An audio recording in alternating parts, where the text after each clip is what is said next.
Longzoi.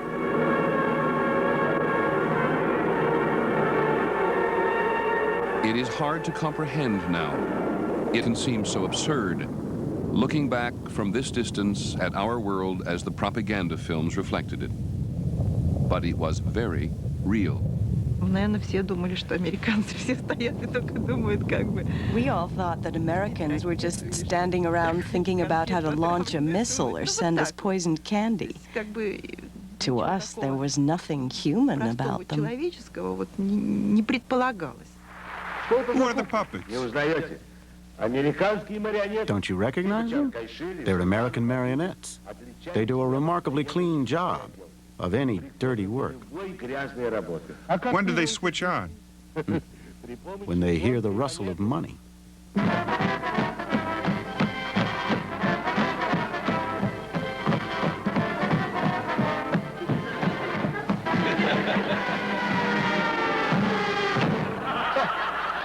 That's it? So much for American technology. Как мило выглядит этот западный заправила. Но не мир, а война ему нужна. I remember they talked about parity. They said that we, too, had nuclear missiles and could threaten other countries, but we wouldn't want to. In Moscow, the party line dictates the way of life, a way of life foreign to our American tradition. These are not free-thinking scientists following a path of experiment and deduction regardless of where it may lead. They are skilled robots told what to think and how to work, and the nature of the conclusions they are to reach.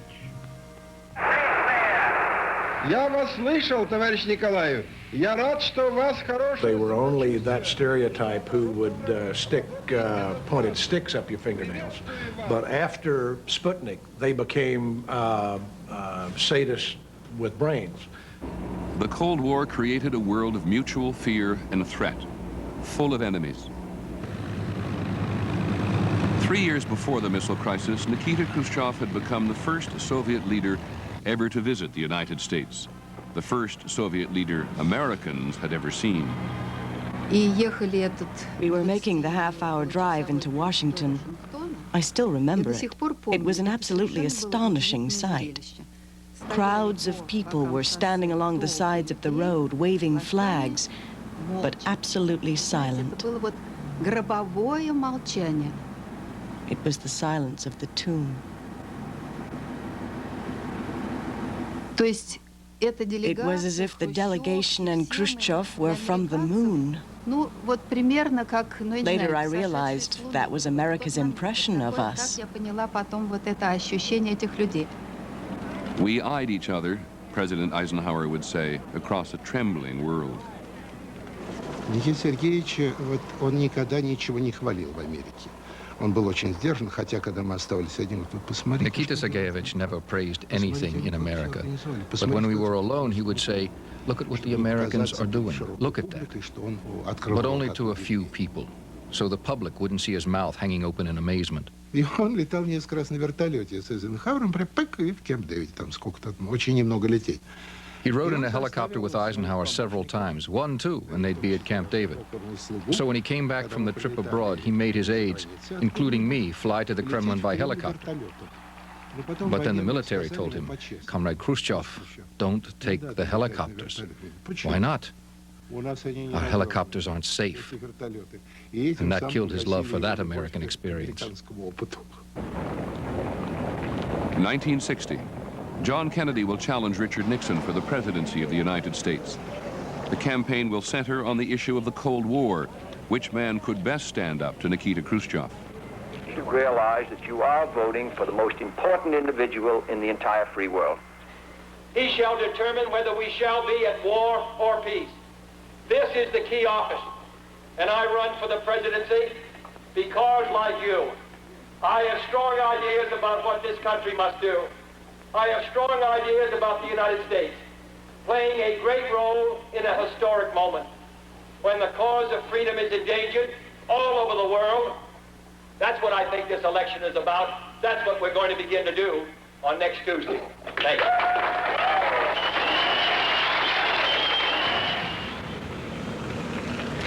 During the Cold War, much of the world was viewed through the struggle between the Soviet Union and the United States.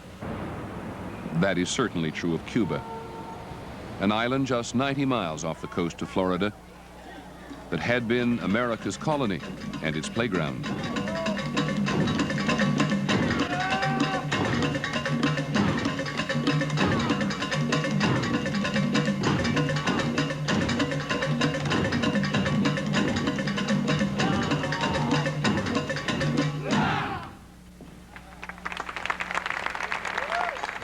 And then came Fidel Castro's revolution, hailed by many Cubans as the moment of their true independence, when they defeated the US-backed regime. In 1960, 13 months after the revolution, Anastas Mikoyan, Nikita Khrushchev's closest ally in the Soviet Politburo, is sent to Cuba. We came to Cuba at the beginning of February 1960, when nobody in Moscow had any idea what kind of regime was in Cuba. My father told me at that time that this was just very much like where our revolution was young, enthusiastic, so it moved him from the very beginning. The Soviets, particularly Khrushchev, see Cuba as the harbinger of socialism in the American hemisphere. So does the United States. Within 6 weeks, President Eisenhower will approve a covert operation designed to overthrow Fidel Castro. In the United States, John Kennedy accuses the Republican administration of losing Cuba and weakening the nation. He charges that U.S. nuclear force is inferior to the Soviet Union, that there is a missile gap.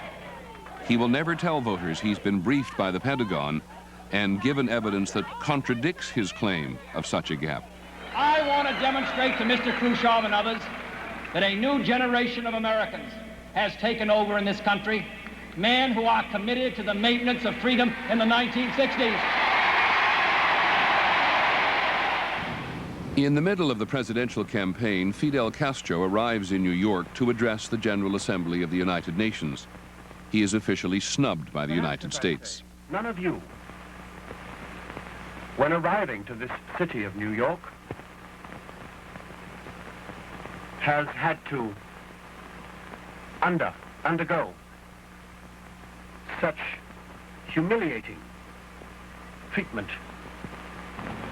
Castro and Khrushchev will first meet one another during this visit to New York. Khrushchev is good friend, good Cuban friend. Khrushchev like your street. Wonderful person. Wonderful and sympathetic. Very sympathetic. What do you want that we do? You leave us without petroleum. Khrushchev, give petroleum. You leave us without sugar. Khrushchev, buy sugar. Here, your leaders speak about aggression to Cuba. Khrushchev speak about defending Cuba. You to take our airplane. Khrushchev plane is our plane. Khrushchev is friend. By the time John Kennedy is elected president, Fidel Castro has become a junior partner on the other side of the Cold War. So when Kennedy inherits Eisenhower's covert scheme to overthrow the Cuban leader, he faces a choice: say yes or risk being accused of scrapping the plan to win Cuba back. It will always be remembered as the Bay of Pigs. On April the 17th, 1961, more than 1,300 anti-Castro exiles, blessed by their priest and trained by the CIA, land in Cuba with the hope that they will provoke an uprising in their homeland.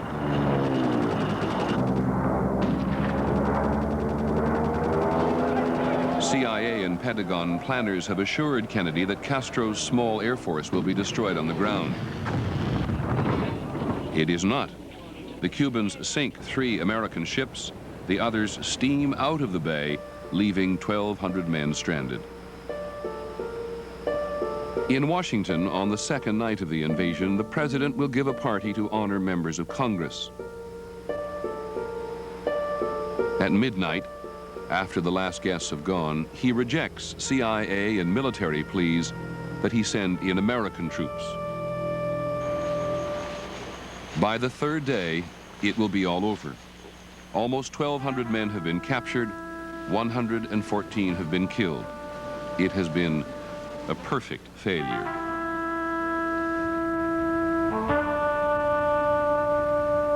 John Kennedy has been president for less than 4 months.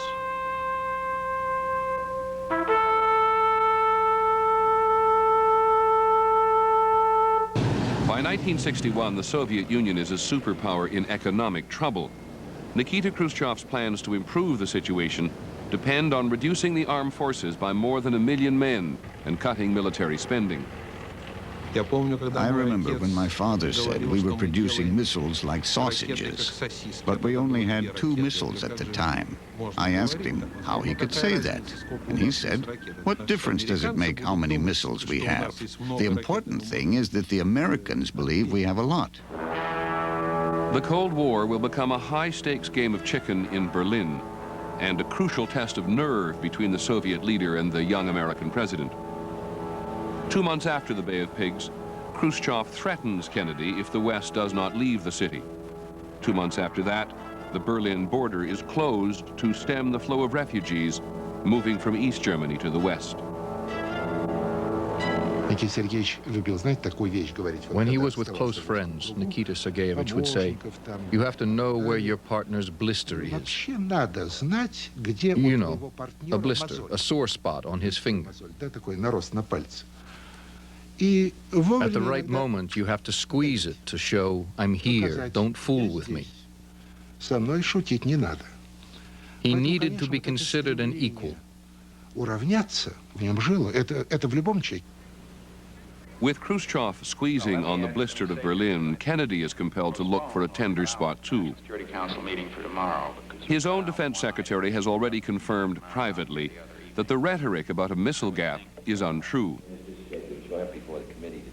We believed that there was no gap, or if there was a gap, as it turned out to be, it was strongly in our favor.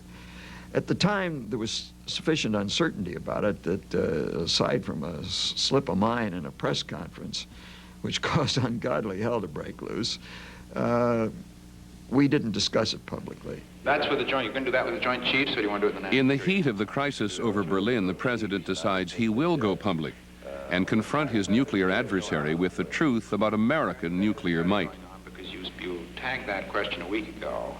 It is a calculated move that will damage Khrushchev's ability to preserve the illusion of Soviet power. We felt that we had to tell them that we knew there was no missile gap. So what we did, if the president had said there's no missile gap, it would have been regarded as threatening. If the Secretary of State, Secretary of Defense had said it, it would have been regarded as threatening. So we had the Deputy Secretary of Defense, Roz Gilpatrick, make a speech out in the Middle West somewhere saying there's no missile gap. You see, it's high enough to be taken seriously, but not high enough to be threatening. It's quite possible that speech irritated people in the Soviet Union who'd been boasting about their own rockets, of whom the principal figure, the cocktail hour bomb thrower, verbal bomb thrower, was a man named Nikita Khrushchev. So in a sense, he was shown up by that speech as a bit of a faker. The U.S. speech confirms Khrushchev's worst fears about Soviet nuclear vulnerability. He regards himself as the head of a country with enemies right on its borders. He often makes the point to visitors at his country house on the Black Sea. He loved to meet with American journalists, and I brought Reston and Lippman and many others to see him. At his country house in the south, he always seated his guests facing the sea. He would tell his guard to bring the binoculars. He'd give them to, say, Lippman, and tell him to take a look. Lippman would say, "I don't see anything." "That's strange, Mr. Lippman. I see American missiles in Turkey." "You say that Cuba threatens you from 90 miles away, but you threaten us from Turkey, 150 miles away. For a missile, that's nothing." It really bothered him. April 1962. When my father came home from work in the evening, he would always go for a walk in the meadow. We would walk around once or twice, and then he would go read his papers. And one day he said, "We're thinking." He didn't say, "We've decided," about deploying missiles in Cuba. It's the only way to prevent an invasion, and I didn't sense the danger that might result from such a deployment.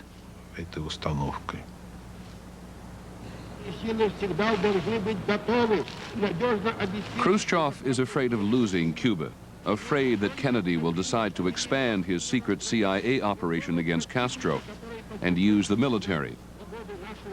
He is also afraid of losing the nuclear arms race so badly he might invite an American first strike. His twin fears lead him to a dangerous nuclear gamble. It is a fateful gamble to deploy some of his most threatening weapons in Cuba. He names his KGB station chief in Havana to be the new ambassador and orders him to persuade Fidel Castro that the deployment is for his own defense. Only Fidel and Raul were there, just the two of them, and Raul took notes. For the first and only time in my 8 years in Cuba, someone took notes. Fidel thought about it seriously. He didn't reject the whole idea at once, as we thought he would. He said, "Yes, it's an interesting idea." And then my father asked him, "Did you think at the moment about your own country?" He said, "Yes, but we were determined to play our role in that worldwide confrontation with the mortal risk for our country." Castro says yes, believing it better, he says, to risk a great crisis than to wait impotently for the American invasion. But he argues that Khrushchev should deploy the missiles openly. Khrushchev refuses. Neither Fidel nor I knew what the nuclear balance was. Our propaganda always said we were so powerful. We had already launched Sputniks. We thought we had enough to destroy each other, that neither country would risk war. Those nuclear weapons were only a threat, only a threat.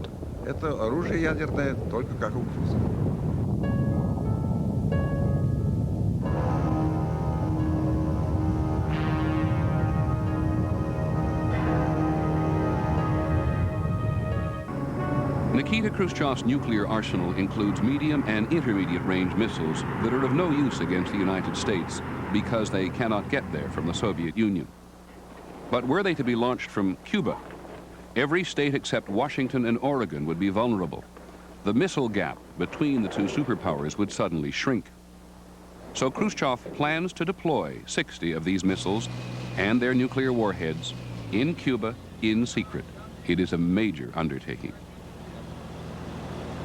We had to assemble the number of ships we needed without anyone noticing. We needed about 85 ships. They ultimately made 184 trips.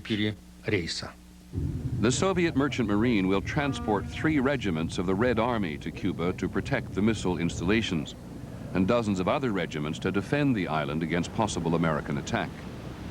Never before has the Soviet Union moved missiles capable of delivering nuclear warheads outside its own borders.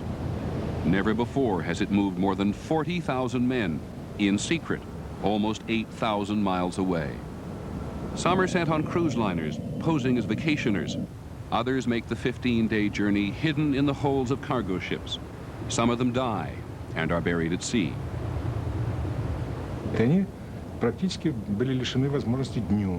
The men couldn't go up on deck during the day.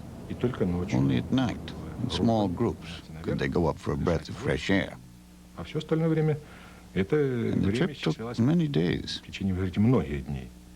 The entire trip was colored by having to hide the men. The heat inside was unbearable. It was humid. We were all exhausted, steamy, hot. Always there is the danger that the Americans will discover what is going on. The Americans acted like they ruled the Mediterranean. They were so arrogant, if you'll forgive me for saying so, flying between the ship masts, skimming them again and again, and the situation made us terribly nervous.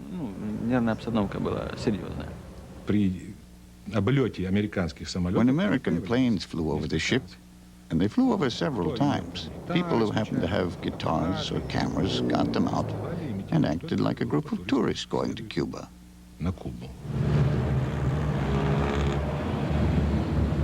July 26, 1962. On the holiday, Cubans celebrate as their Independence Day. The first ships loaded with troops and weapons arrive.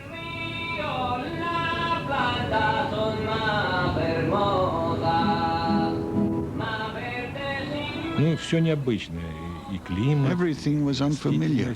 The climate, the plants, and the thought that my homeland was 10,000 kilometers away. It was strange.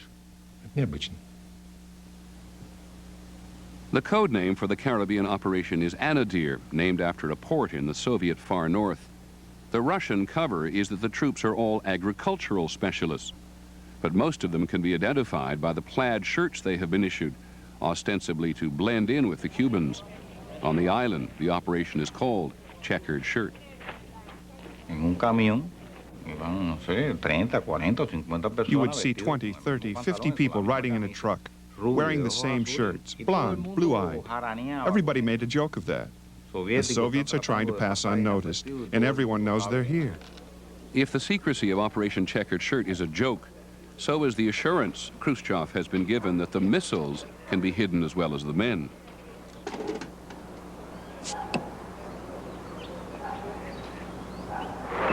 In the late summer of 1962, Washington watches the Soviet military buildup on Cuba and worries. But U.S. intelligence advises President Kennedy that transferring nuclear missiles to the island secretly is all but impossible. As the midterm election draws closer, Khrushchev assures Kennedy privately that the buildup consists of defensive weapons only.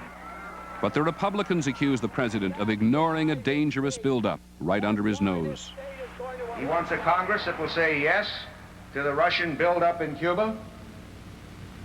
The American people don't want that. He wants a Congress that will say yes to continued weakness. Weakness all over this world. I have a preliminary statement. There has been a great deal of talk on the situation in Cuba in recent days. On September 13th, Kennedy issues a warning designed to prove to the Republicans that he will draw the line on Cuba. Once again, if at any time the communist buildup in Cuba were to endanger or interfere with our security in any way, or become an offensive military base of significant capacity for the Soviet Union, then this country will do whatever must be done to protect its own security and that of its allies. Kennedy boxes himself in and puts on the record a threat he assumes will never be more than a threat. 2 days later, the first missiles arrive on the island. American intelligence may miss them, but they're no secret. No, las rastras eran de más o menos el largo de la casa. The trailers were about as long as a house, and the rockets stuck out a little from behind. They were longer than the trailers, so they stuck out. If there was war or we were attacked, these were the rockets they would use.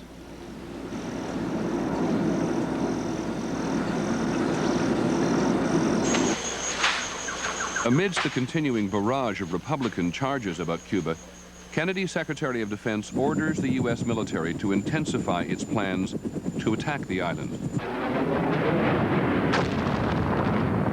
A practice assault is staged against an imaginary dictator named Ortsak, or Castro spelled backwards. Inside Cuba, it looks like an invasion is about to begin. By early October, eyewitness accounts of mile-long convoys on Cuban roads can no longer be ignored.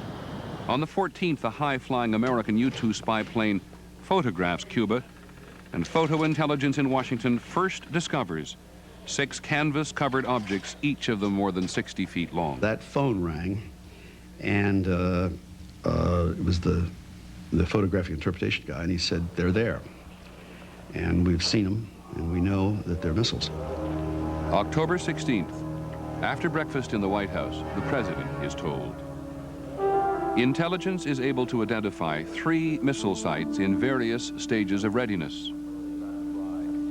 The president is forced to confront the fact that 80 million Americans, up and down the East Coast, across the South, and as far west as Dallas, are now vulnerable to Soviet nuclear attack, with virtually no warning.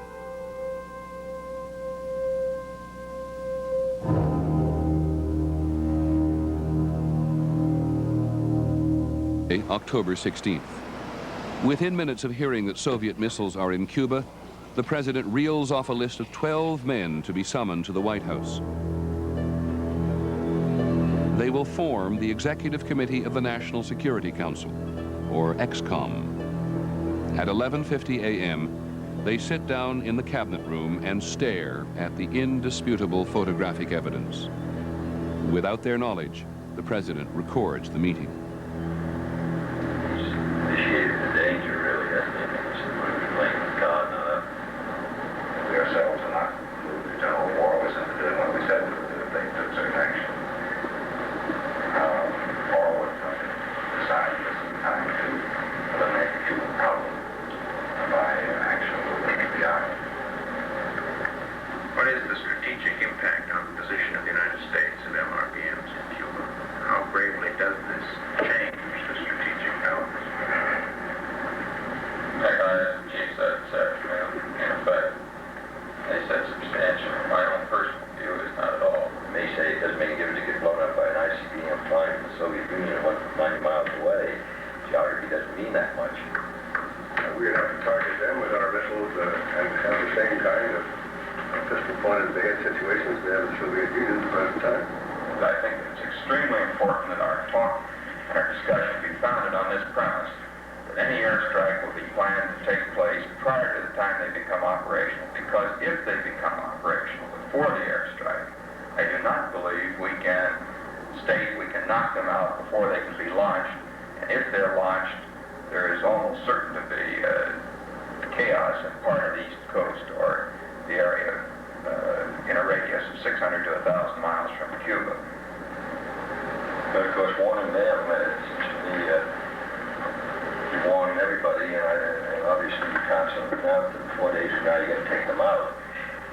They may announce within 3 days they're going to have warheads on them. If we come and attack, they're going to fire them. Or what do we do then? We don't take them out. So we then announce what they do that, and we're going to attack them with the weapon. From the beginning, the president rejects the idea of warning Khrushchev privately lest he give him the advantage. So when Soviet Foreign Minister Gromyko arrives for a previously scheduled visit, Kennedy leaves the photographs of the missile sites in his desk drawer.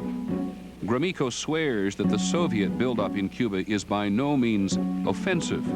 He is lying. Gromyko will cable Khrushchev that the situation is completely satisfactory, that a military adventure by the U.S. against Cuba is, in his words, almost inconceivable. You want from me the church statements, could you, sir? The president, for over a year at that point, had been engaged in a very private correspondence with Khrushchev that came through a very confidential channel. And he was certain that this was Khrushchev speaking himself and therefore could be relied upon when he received messages through that channel. He received assurance through that same channel from Khrushchev that he would not put offensive weapons in Cuba. And when that turned out to be false, the president was angry because he was not a man who liked to be betrayed. Had Khrushchev announced the missile deployment openly, he might have argued openly that he was responding to American missiles deployed in Turkey, 150 miles from Soviet soil. His duplicity robs him of that option. We could be just totally wrong, but we never really believed that Khrushchev would take on a nuclear war over Cuba. Can I ask a question in that? We certainly have been wrong about what he's trying to do in Cuba. There's any doubt about that. One thing Mr. Khrushchev may have in mind is that he knows that we have a substantial nuclear superiority, but he also knows that we don't really live under fear of his nuclear weapons to the extent that he has to live under fear of ours. Also, we have weapons nearby in Turkey and places like that. How many weapons do we have in Turkey? We have the Cuban Missile. We have how many? About 15, I believe. I think that's right. There is agreement in XCOM that the Soviet missiles must be removed. But how? And how do they even begin to assign risk to the various options? Many of the people in the discussion really felt strongly that it would be immoral. It would be like Pearl Harbor for us to attack a small country like Cuba, and that we shouldn't do that, regardless of the political consequences. And there were others of us, of whom I was one, who thought, well, you know, the Russians were being very mean to everybody in the world, or the Soviets, and we were entitled to stand up. Well, there were, of course, on the XCOM, some people who did not think moral questions entered into great power relationships. That, as one participant said, when the Russians put steel forward, it must be met by steel, otherwise they will proceed, and we must meet this by steel. I don't believe myself that the critical question is whether you get a particular missile before it goes off, because if they shoot those missiles, we're in general nuclear war. In other words, the Soviet Union has got quite a different decision to make. We don't know what kinds of communications the Soviets have with those sites. We don't know what kinds of control they have with warheads. We're now considering these then Soviet missiles, a Soviet offensive capability. We have to consider them Soviet missiles. It seems to me if we go in there, lock, stock, and barrel, we can consider them entirely Cuban. Oh, well, what we say for political purposes and what we think are not identical here. But I mean, any rational approach to this must be that they are Soviet missiles, because I think Hitler himself would never risk a major war on a fellow as obviously erratic and foolish as Castro. Well, I would say, of course, one other thing is whether we should also think of whether there's some other way we can get involved in this through Guantanamo Bay or something, or whether there's some ship that, you know, sink the main again. There was at first some talk about there would be a surgical airstrike. That was a term that was sort of in vogue at the time, which, you know, all you had to do was, even then we had weapons, some of which could be fairly precise. You just go in and take out a few sites, and then that would end the problem. If you want to start a nuclear war, that's the way to do it, because God knows that you can't tell what you do. Once you do something irrevocable, then you've done it. Then there's no way you can negotiate your way out of it, because the damage has been done. And the requirement on the other side to react becomes almost irresistible. Had the president acted on XCOM's advice the first day, he would have ordered an immediate airstrike on the missile sites. But there were too many questions. If put a blockade in following any limited activity. Then we're going to have to sink Russian ships, and we're going to have to sink Russian submarines. Now, whether it wouldn't be the argument, if you're going to get into it at all, whether we should just get into it and get it over with and say that take our losses. And if we're going to, he wants to get to a war over this, hell, if this war is going to come on this thing, you know, he sticks those kinds of missiles in it's after the warning, and he's going to get into a war for 6 months from now or a year from now. So. At that point, Dean Acheson leapt into the debate. If somebody objected to the word blockade, why did you have to use that word? Why not quarantine? It's a great achievement because it has to do with the international law of blockade, which is an act of war, or can be so interpreted, whereas a quarantine is just keeping some infection out of the area. There was a great danger that the quarantine, once started, would slip out of control and escalate very substantially. That's why I slept in the Pentagon for 12 nights, to try to keep a lid on that situation. By the end of the third day, aware of the risks, ExComm seems ready to recommend that the president impose a quarantine. And then over dinner, the wife of Kennedy's national security advisor asks her husband if they have done everything possible to avoid war. But that Thursday evening, I thought we ought to have another look, and made a brief argument to that effect. The ExComm meeting in the State Department seemed to have reached a consensus. We went over to meet the president at the White House very late at night. He heard us out, nodded gravely, and then one of our members went off in a totally different direction. In the direction of saying, I'm not so sure any action is required at all. A legitimate point of view, but frustrating the president when he thought that a consensus had been reached. The Kennedy brothers thought it would be great if everybody always agreed. Life is not quite like that. The next morning, he met with the Joint Chiefs of Staff before he departed for his the campaign trip that he wanted to maintain to keep appearances of normalcy. And he found the Joint Chiefs not only divided among themselves, but again insisting that there had to be a military strike solution.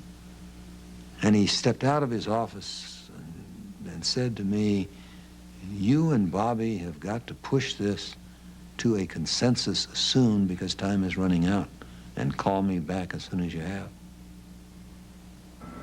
As the president campaigns in Chicago, in Washington, ExComm continues its secret meetings, sometimes coming and going through an underground tunnel from the Treasury Department to the White House. On Friday, they received startling new aerial pictures of Cuba. Some of the missiles are apparently in a position to be launched. It is now up to one single man, Robert Kennedy will say, and he summons his brother back to Washington. The president orders his press secretary to tell reporters he has a cold. He said, I want you to call a press conference and announce that we're calling off the rest of the trip. And so I went down, held a press conference, and the president walked out of the building with a coat and a hat on. He didn't he didn't wear hats very normally. And we got on the plane. And about halfway to Washington, I suddenly found myself alone in the president's cabin. I said, what is going on? Well, he said, when you find out, you'll grab your balls. Rumors, I suppose you'd call them, that there were other reasons aside from the cold that brought the president back. Is there anything to that? The president returned to Washington because it was cold. Does he have any activity at all scheduled?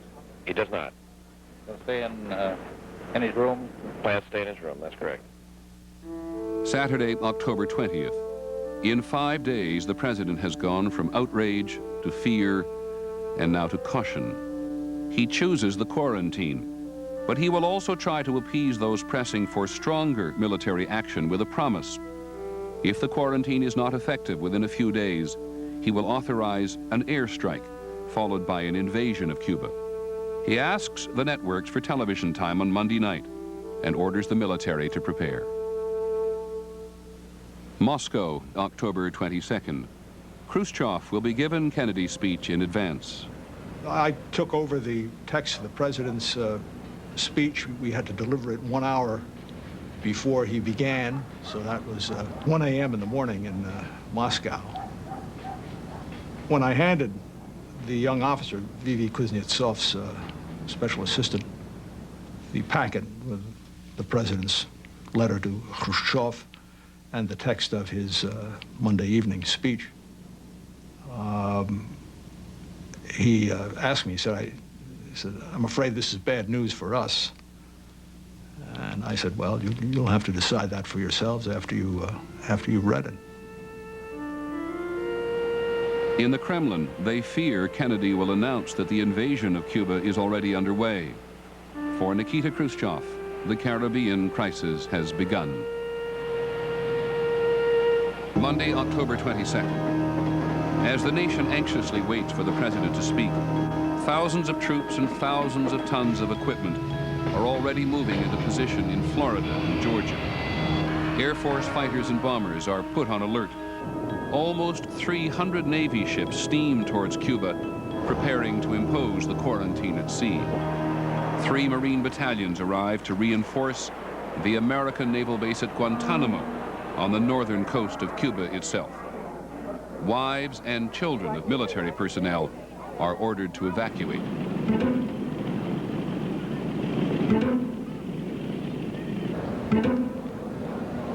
For Americans, the public phase of the missile crisis is about to begin, and it will be terrifying. I have directed that the following initial steps be taken immediately. First, to halt this offensive buildup, a strict quarantine on all offensive military equipment under shipment to Cuba is being initiated. I have directed the continued and increased close surveillance of Cuba and its military buildup. Should these offensive military preparations continue, thus increasing the threat to the hemisphere, further action will be justified. I have directed the armed forces to prepare for any eventualities. It shall be the policy of this nation to regard any nuclear missile launched from Cuba against any nation in the Western Hemisphere as an attack by the Soviet Union on the United States, requiring a full retaliatory response upon the Soviet Union. For many in the television audience in countries all around the world, nuclear war between the United States and the Soviet Union now seems imminent. I know that some action should be taken, but he's going to have to tread very lightly, short of war. He's on dangerous ground and skating on thin ice. I don't know. I feel worried. I mean, I feel that something could happen. I'm worried for my kids, mostly. I don't know. And despite all the duck and cover rehearsals, there is a certain feeling of helplessness about it all. I'm here because I feel completely hysterical about the world situation. I don't know what else to do. Are you planning on building a shelter? No, I don't think there'll be time.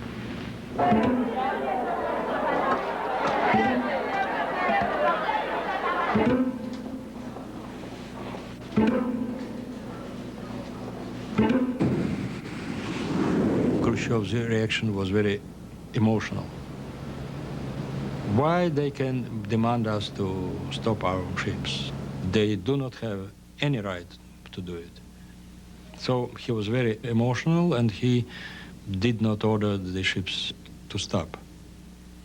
С тревогой и со злостью. He was alarmed and furious. He was furious with our military, who hadn't hidden it all properly. He was really furious with the military. When Marshal Beryozov came back from Cuba, they said they could disguise the missiles as palm trees. How they decided that palm trees look like missiles, I don't know. I was astounded, and I asked Father how they do it. He brushed it off and said, well, they're professionals, they know better. When I reminded him about this later, he told me to mind my own business. And that was the end of the discussion. Khrushchev is belligerent, and he considers a blockade, whatever the Americans choose to call it, an act of war. They said they had every right to do this. We had no right to stop them, that this was a violation of international law. That's all perfectly correct. But it was clear we were going to do it, regardless. In Cuba, the president's speech brings no surprise. For 18 months since the invasion at the Bay of Pigs, Cubans have believed Kennedy would try again. So for them, it is the crisis of October, little different from any other month. The Cubans believed that the Soviets were stronger than the Americans, that nothing would happen. There was absolute calm after the speech. The Americans had been threatening them constantly for years. They were used to it. I was charmed by them, hypnotized. So I was very calm, too. In Cuba, people just didn't know what nuclear weapons were, you see. Castro also speaks on television and orders 270,000 people to take up arms. Our commander-in-chief, Fidel Castro, gave the order for combat. Immediately, everyone began to prepare. Throughout the country, there was a large-scale mobilization.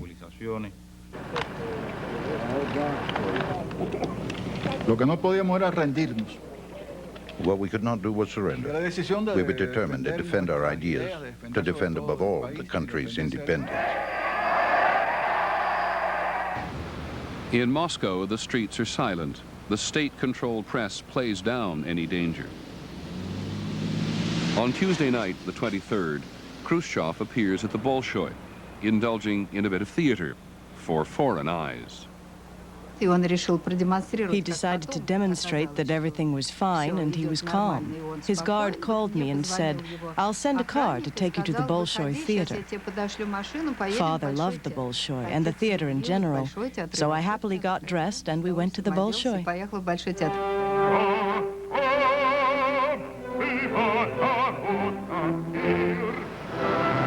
8 hours later, Tuesday night in Washington, Soviet ships are within 12 hours of reaching the American quarantine.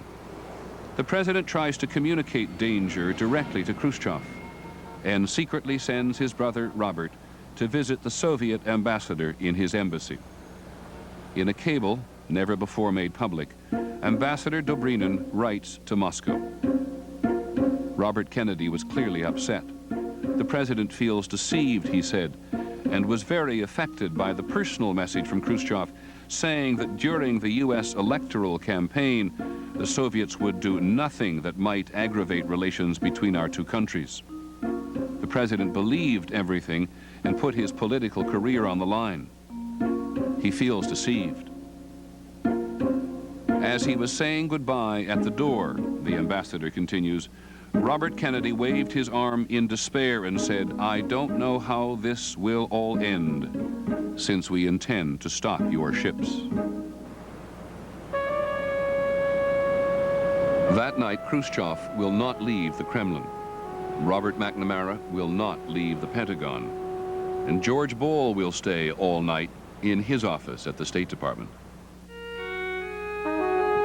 In the White House, the president will tell his brother, the great danger in all this is a miscalculation, a mistake.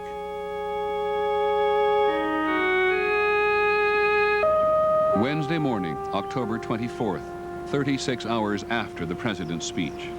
If the Soviets do not yield, a shooting war between the two nuclear superpowers may begin at sea. Robert Kennedy tells his brother that if he had not acted, he would have been impeached. That's what I think, the president will say. I would have been impeached. 150 American ships have now isolated Cuba. 25 Soviet ships are steaming towards them. The Americans have orders to stop any Soviet ship and board. If there is resistance, the orders are to fire.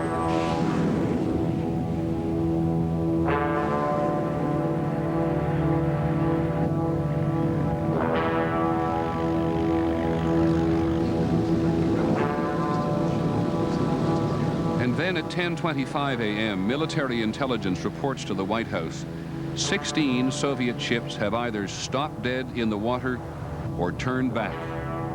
The hawks around the president who oppose the quarantine are not happy. There's been no showdown. I thought that what we should do is to pursue that particular ship, which was a deep-hulled ship, which probably had missiles aboard it. So pursue it and board it, and then bring it back to the United States and demonstrate to the world that there really were missiles aboard and that the Russians had been lying from word go. And we demonstrated that we were full of determination and we could shove it in their face.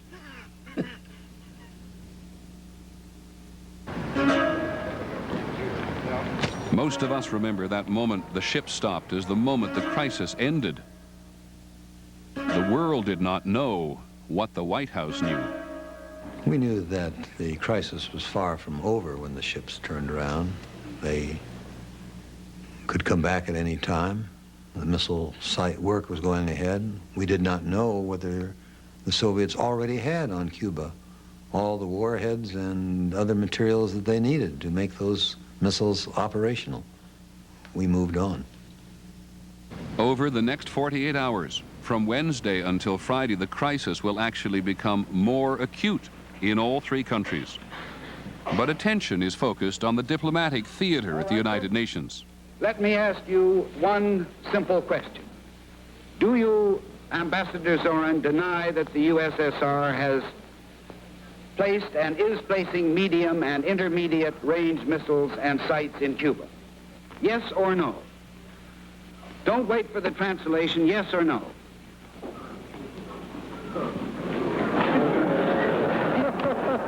For 3 days, Soviet diplomats in New York and Washington hear not a word from Moscow.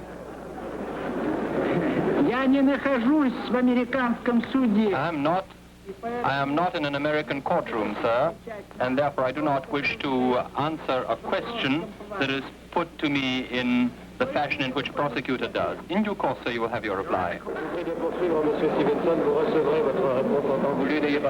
I'm prepared to wait for my answer until hell freezes over, if that's your decision. The absence of any information or instructions gave us a clue to the confusion in Moscow, and it increased our alarm about how the crisis would unfold. Moscow was silent. The silence will grow increasingly ominous. In Cuba, work on the missile sites is forging ahead, and President Kennedy orders low-level reconnaissance missions to fly over the island twice a day. We could even see their faces as they flew near Havana. As we watched them, we'd make a certain gesture. They'd do the same back to us.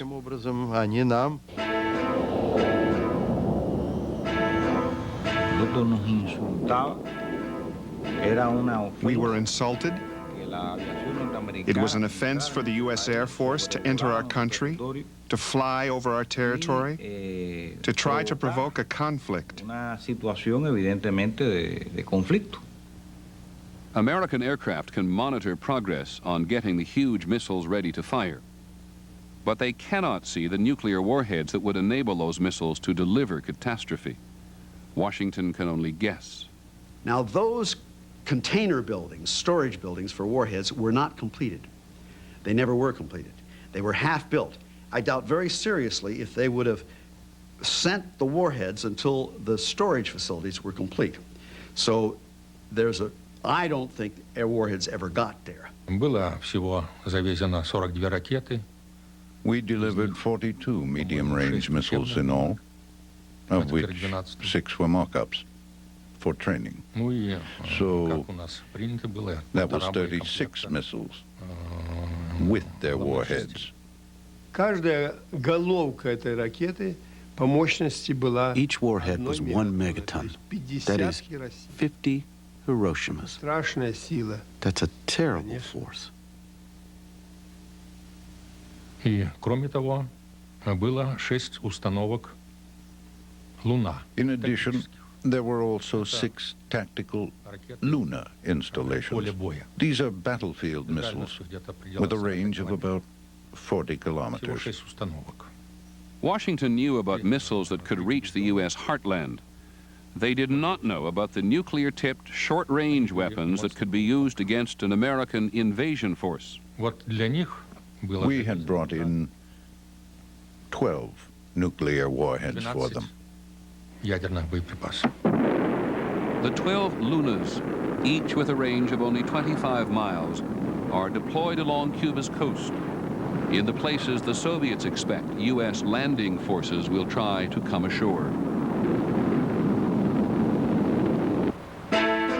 In the White House, they do not know what is on the ground in Cuba.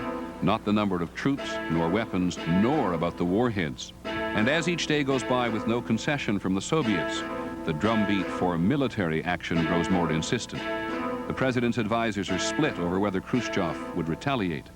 I never for a minute thought that the Russians would initiate something that they knew would lead to nuclear war against them. I thought it was unlikely. And I thought we could have much more confidence in putting it to them than they could have in putting it to us. That's the reason some of my associates believed they wouldn't respond. It would not have been intelligent for them to respond, was the view of my associates.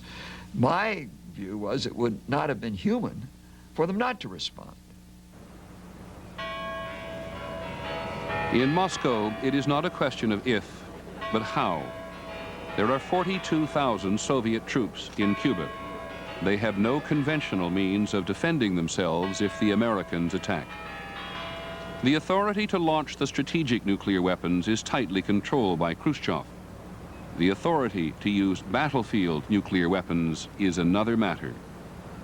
Когда меня инструктировал министр обороны, маршал Советского Союза Родион Яковлевич Малиновский, when the Minister of Defense, Marshal Malinovsky, он мне так gave сказал. me my orders, Тактические Луна. he said this: regarding the tactical missiles, Передать ему, the Lunas, как и Никита Сергеевич ему repeat to the commander, на инструкторе as говорил, Nikita Sergeyevich has ordered то him, есть Плиеву, that что in a certain при situation, определенной обстановке, if there's no way to contact когда Moscow нет связи and с Москвой, hostilities have broken а out, идут боевые действия, if there идет is высадка, an invasion то есть идет уже война, and war has already begun, то ему then he давалось право has the authority при отсутствии to связи use the tactical weapons himself. принимать самому решение на использование тактического оружия. Да, конечно, командующий The commander would have decided on his own.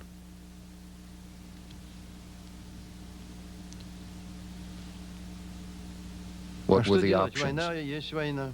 War is war. Понимаете? Moscow was far away, and communications weren't very good. So he had the authority. Понимаете? Поэтому такое право было у него.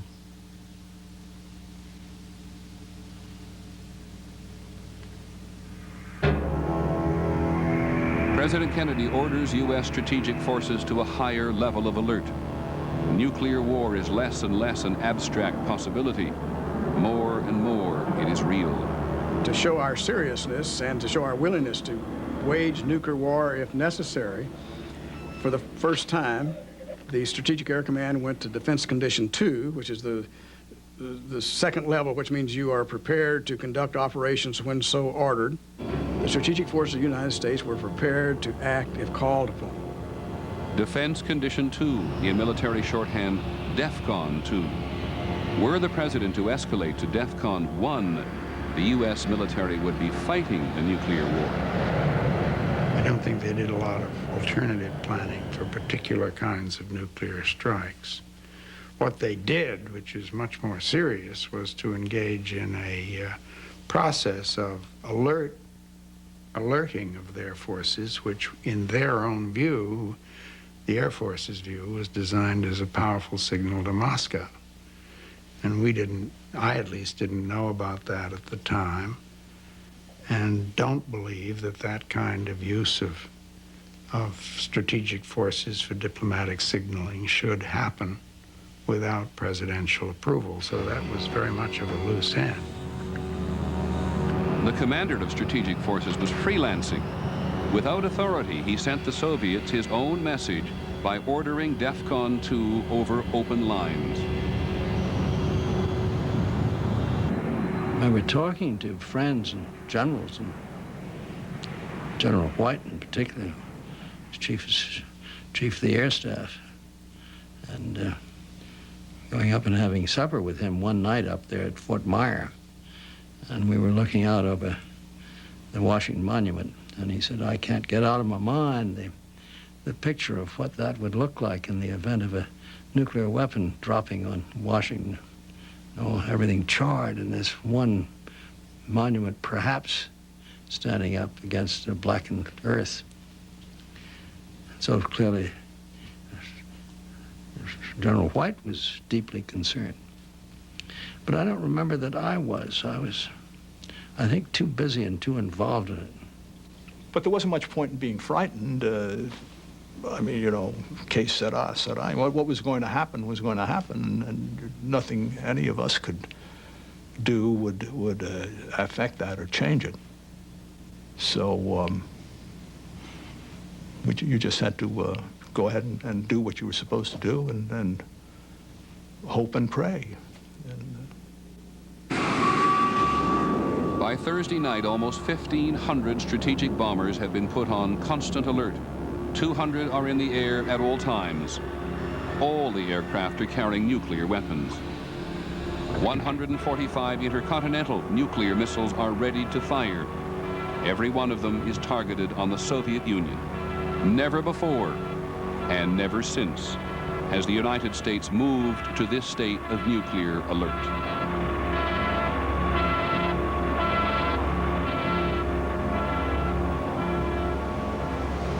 Friday, October 26th. Soviet and Cuban intelligence report in detail American preparations for a massive invasion of Cuba. Behind its calm facade, the Kremlin is in chaos. Khrushchev knows what Kennedy does not, that his commander on the ground has battlefield nuclear weapons and the authority to use them. It was hard for Khrushchev. He was alone.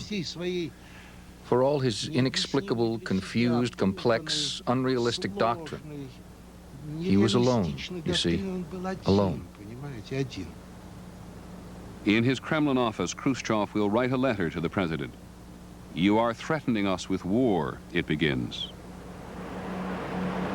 Just before 5 o'clock, the streets already dark in the early Moscow winter, a breathless courier will arrive at the U.S. Embassy delivering the letter from Khrushchev.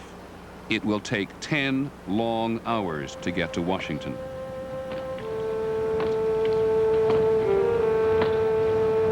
Mr. President, Khrushchev writes, "We ought not to pull on the ends of the rope in which you have tied the knot of war, because the more the two of us pull, the tighter that knot will be tied. And a moment may come when it will be tied so tight that we will not have the strength to untie it. And then it will be necessary to cut the knot, to doom the world to the catastrophe of nuclear war." Friday morning, October 26th. For the first time, the United States will actively enforce its quarantine of Cuba. A Lebanese freighter under charter to the Soviets is stopped and searched by the USS Joseph Kennedy. The president signals his firmness to the Soviets and his determination to the hawks in Washington. Boarding party returned, 10:20 a.m.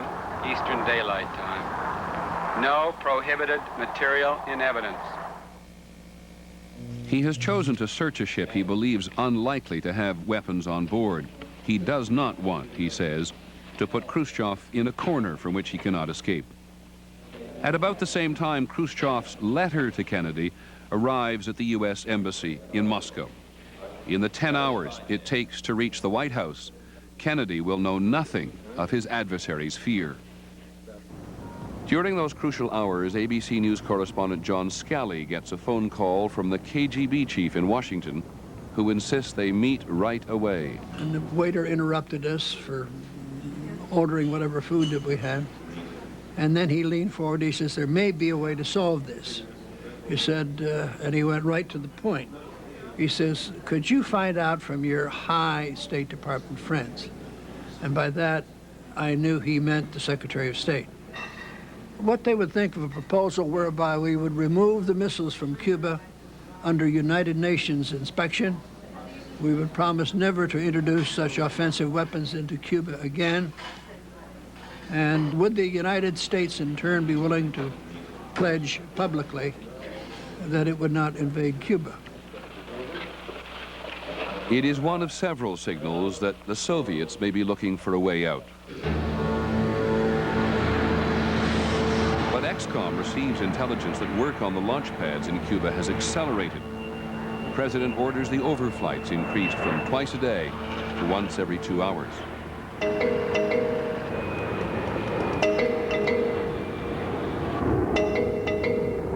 Soviet commanders know that with every reconnaissance flight, their positions are more and more vulnerable to an American airstrike. They repeatedly ask Moscow for permission to shoot. Moscow is silent. Ambassador Alexeyev cables Khrushchev that Castro has told Soviet generals it is essential to shoot down one or two piratical American planes. Washington is unaware of what is happening. We looked at this as a Soviet-United States confrontation that happened to take place on the soil of a Soviet satellite, which was Cuba. So if we could get the Soviets to deal to pull these missiles out, they'd put them in. And we knew they had the authority to pull them out if they wanted to. That was all right. We weren't, at that, we didn't like Castro. We disliked him intensely, but we weren't fighting with him about this. He had nothing to say about it, as far as we were concerned. At almost the same moment that Kennedy in Washington escalates, ordering the overflight stepped up, Castro escalates too, ordering his anti-aircraft guns to fire at every plane coming in. We fired at the airplanes that passed over our anti-aircraft batteries, and we did it to shoot them down. We weren't shooting as part of a game. Neither Washington nor Moscow seem to consider what it looks like from Cuba's point of view. The Cubans are convinced the American invasion is only hours away. The Cubans really insisted we use our weapons. Why else did you come here? Use your weapons. Fire. They were ready for war. Maybe they believed so strongly. They were ready to sacrifice themselves. They would say, Cuba will perish, but socialism will win. They were ready to sacrifice themselves.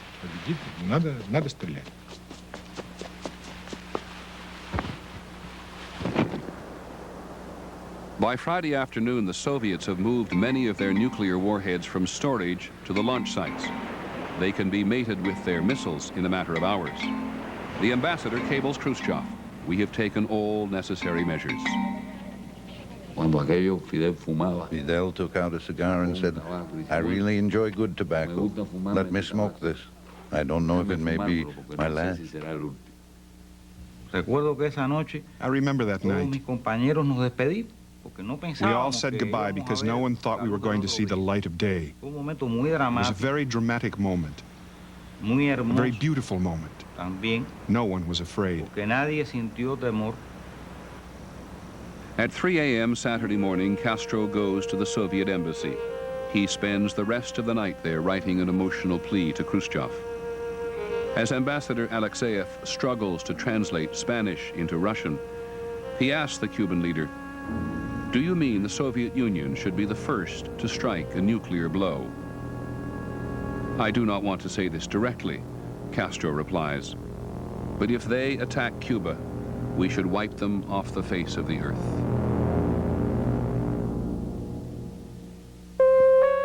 Saturday, October the 27th. This will be the most dangerous day.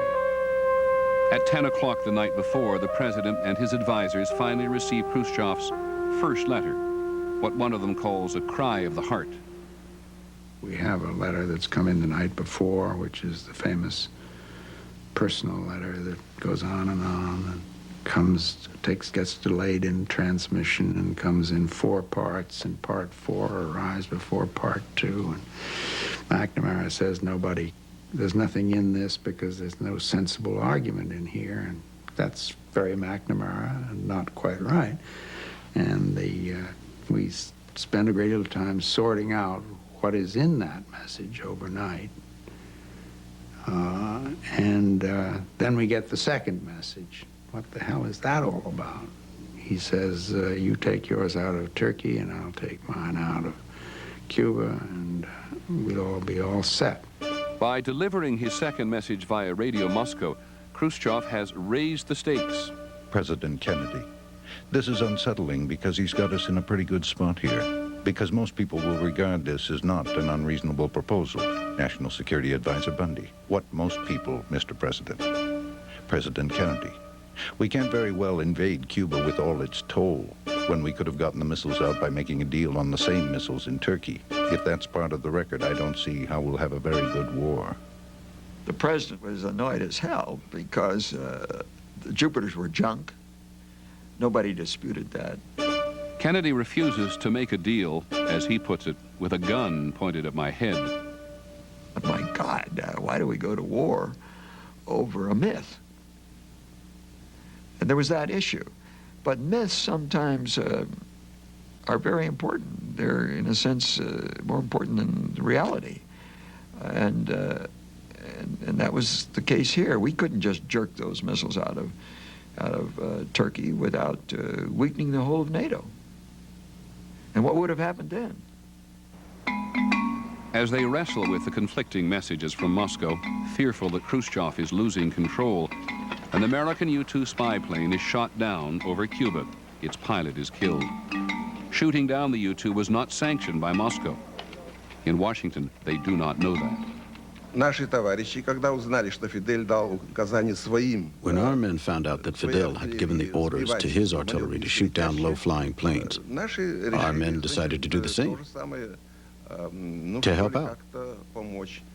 There wasn't time to ask Moscow. When the U-2 appeared on the radar, there were only 20 minutes. They called the commander, but he wasn't there. So, 2 members of the military council decided to shoot the plane down. They shot it down. In Moscow, Khrushchev will face the bleakest moment of the crisis. He does not know if his own generals in Cuba have disobeyed him. He is not sure who is in charge.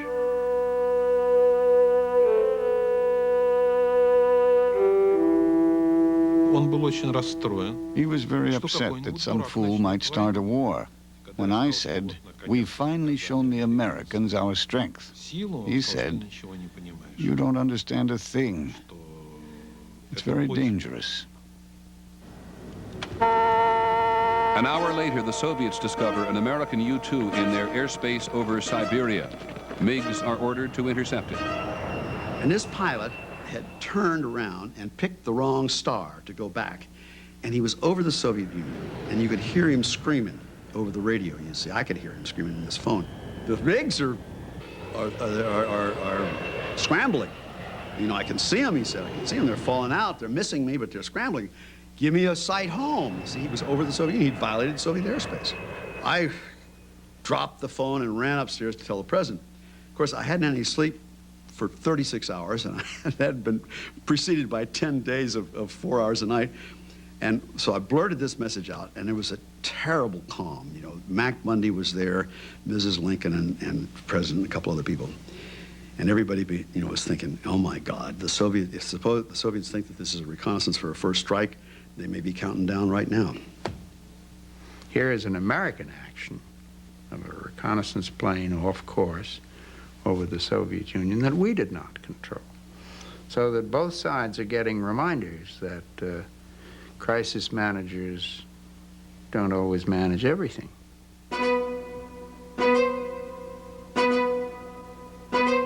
Secretary of Defense McNamara. We must be in a position to attack quickly. We've been fired on today. We're going to send surveillance aircraft in tomorrow. Those are going to be fired on, without question. You can't do this very long.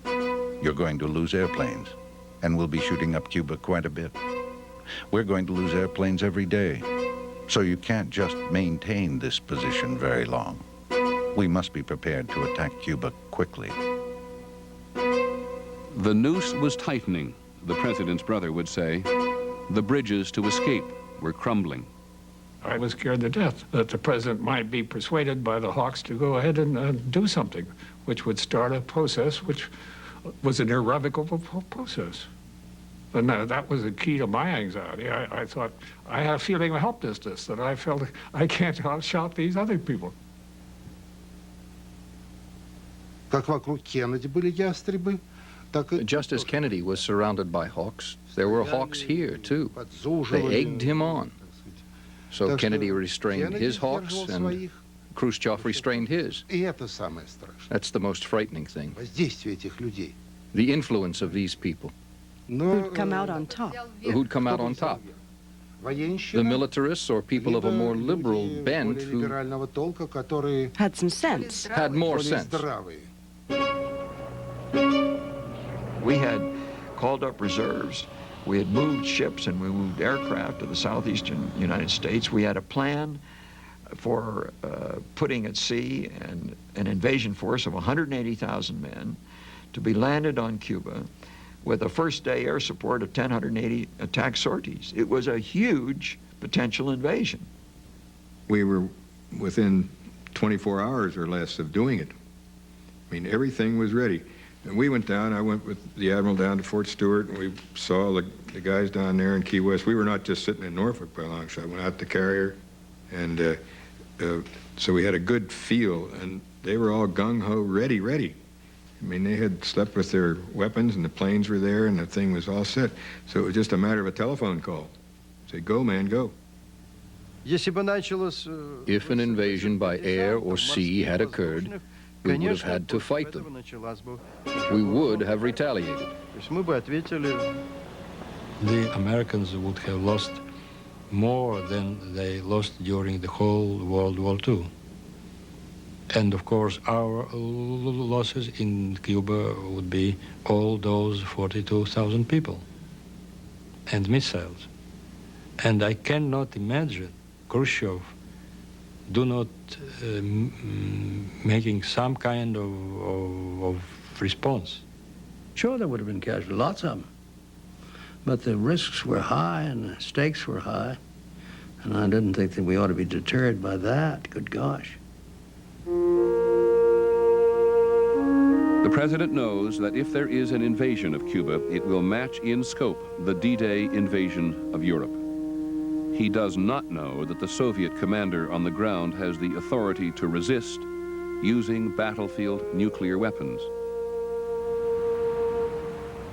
At 7:45 that night, Robert Kennedy summons Soviet Ambassador Dobrynin to meet him at the Justice Department.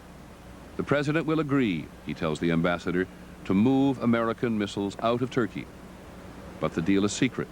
Only a handful of Kennedy's own advisors know.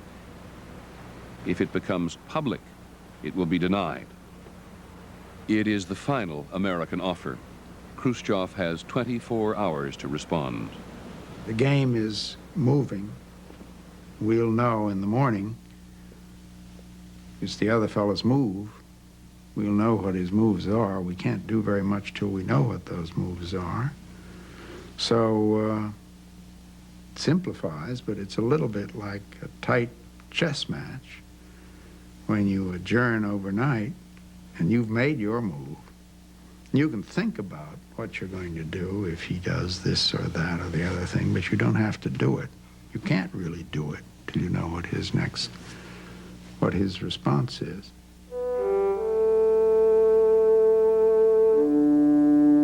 I was walking through the Rose Garden of the White House, and it was a spectacularly beautiful day. I can't think of a nicer day. And I said to Bob McNamara, who was walking with me, you know, this reminds me of a painting of Georgia O'Keeffe of the skull with the rose penetrating it. And that's exactly the kind of macabre sense we all had. And although this sounds melodramatic, I don't mean it that way, but you ask what was the mood at the time. I thought I might never live to see another Saturday night.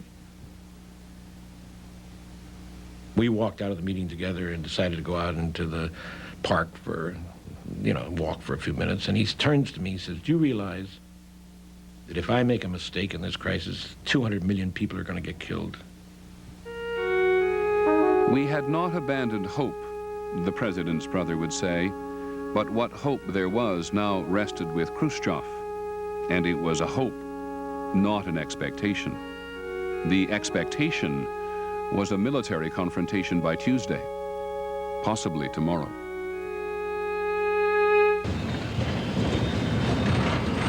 Sunday, October 28th. In Moscow, Khrushchev and his advisors have been meeting all night. Just before 2 a.m., they learn of Fidel Castro's letter, written 36 hours before. Khrushchev understands the Cuban leader to be urging the Soviets to launch the first nuclear strike. He is unnerved. And then just before dawn, he receives a cable from his ambassador in Washington describing the conversation with Robert Kennedy the night before.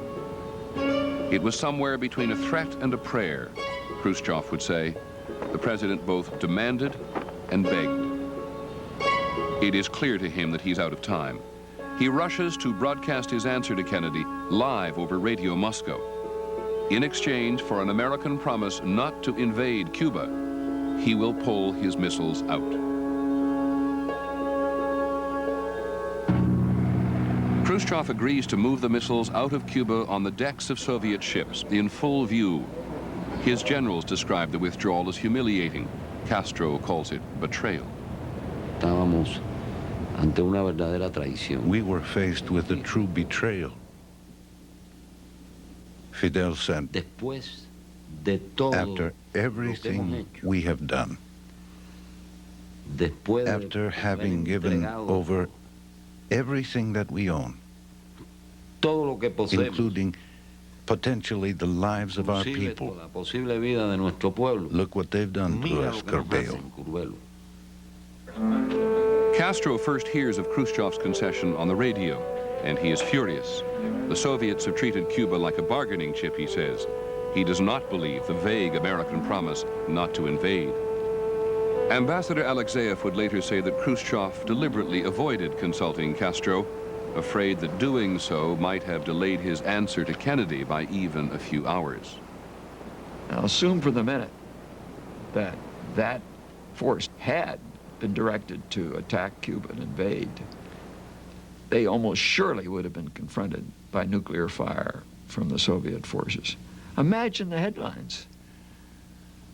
Youthful U.S. president sends American boys to be killed by Soviet nuclear weapons without equipping them to defend themselves. Something that would have required us to react with nuclear weapons in some way. And just where, God only knows. The obvious place was I don't know, would be directed at Soviet soil in some way. Видите, на каком волоске Nuclear catastrophe was hanging by just a thread.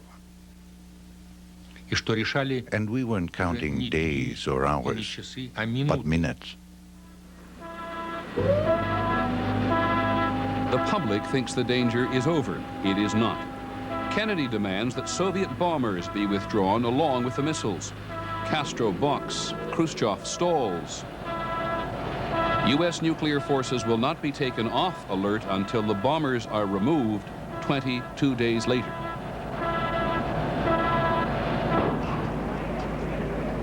The two men who have come so close are fundamentally changed by the experience.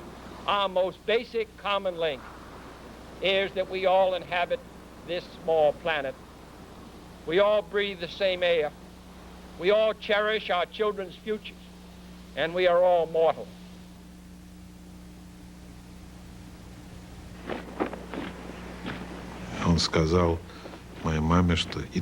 He told my mother, you should write Jacqueline words of condolence. Today, it all seems natural. But at that time, it meant much more. After all, for us, Kennedy represented the enemy. That's the only word for it.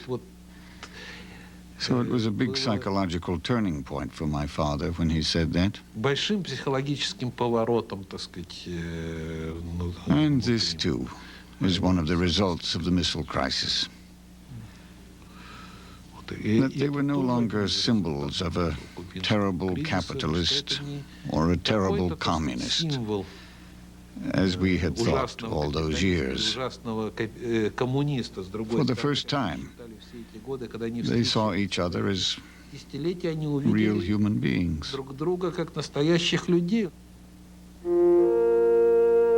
Both leaders will use the word insane to describe what they have been through. Insane, the president will say, that two men sitting on opposite sides of the world could bring an end to civilization.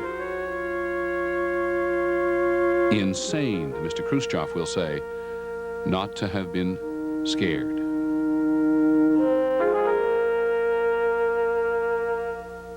To understand why the American president and the Soviet premier knew precisely how close they had come. 9 months later, the two countries signed the very first nuclear arms treaty between them, banning nuclear testing in the atmosphere. Mr. Kennedy and Mr. Khrushchev had learned something. It is irresistible to wonder whether the world would have changed as it now has sooner, because the only two men ever to stare down the gun barrel of nuclear war had been so changed themselves by the experience. But Kennedy was assassinated in Dallas 12 months after the crisis ended. Khrushchev was removed from power 11 months after that. I'm Peter Jennings. Good night.